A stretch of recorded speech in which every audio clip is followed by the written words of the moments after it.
Hey, what's up, guys?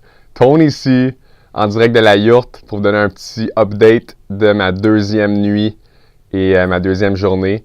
Donc, ça a beaucoup mieux été en cette deuxième nuit. J'ai vraiment su apprivoiser la yourte après mon premier 24 heures. Là, je reviens tout juste d'aller faire recharger mes appareils électroniques chez mon beau-père qui est à 5 minutes à pied.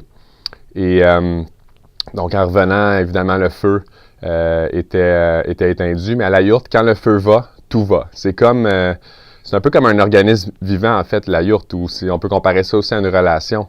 Quand on donne des bons aliments, donc du bon bois sec au feu, bien, tout va bien. On a la chaleur, puis quand on a la chaleur, ben on peut fonctionner. C'est comme nos relations aussi. Si on donne de l'attention à nos relations, ben elles vont carburer, elles vont progresser, elles vont être agréables, mais si on arrête de les entretenir, ben elles vont s'éteindre. Donc, voilà pour la yourte. Hier soir, super belle soirée.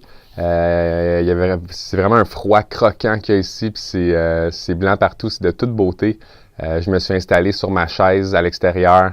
J'ai regardé, c'était presque la pleine lune. En fait, je pense que c'est demain soir la pleine lune. Et ça s'est dégagé hier dans la nuit. J'ai passé comme 1 heure à l'extérieur, juste assis sur une chaise à regarder la lune et les étoiles. C'était absolument fabuleux. Il y a des études scientifiques qui ont clairement démontré que le fait de se balader en forêt pendant 1 heure, ça faisait littéralement baisser le taux de cortisol dans le corps de 50%. Donc, il y a vraiment des propriétés là, thérapeutiques à être dehors. Je suis vraiment en train de profiter au maximum de mon expérience. C'est vraiment agréable. Ce soir, il annonce une méga tempête, comme vous le savez. Un gros 30 à 40 cm de neige où est-ce que je suis présentement.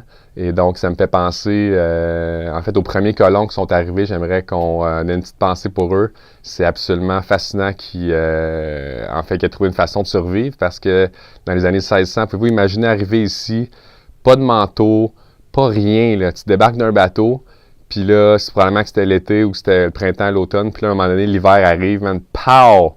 Puis là, faut que tu survives, là. Je suis dans la yourte, j'ai accès chez mon beau-père. Je suis allé prendre une douche aujourd'hui.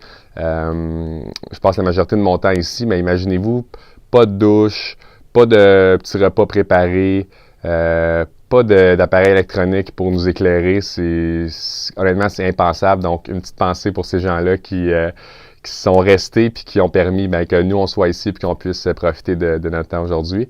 Puis, un avantage à être dans la yourte, à faire des températures aussi froides, c'est que la bière, elle reste tout le temps froide. Puis ça, c'est pas mal agréable. Donc, c'est une très belle soirée. Je retourne travailler sur ma conférence. J'ai installé mon bureau direct devant le pour la bois. Puis, je vais travailler probablement toute la nuit là, sur cette conférence-là. Donc, bon samedi soir. Profitez bien de la tempête. Allez vous balader dehors si vous pouvez. Pas en voiture, mais allez prendre une marche. Ça va être hallucinant. Donc, bonne soirée, guys. À demain.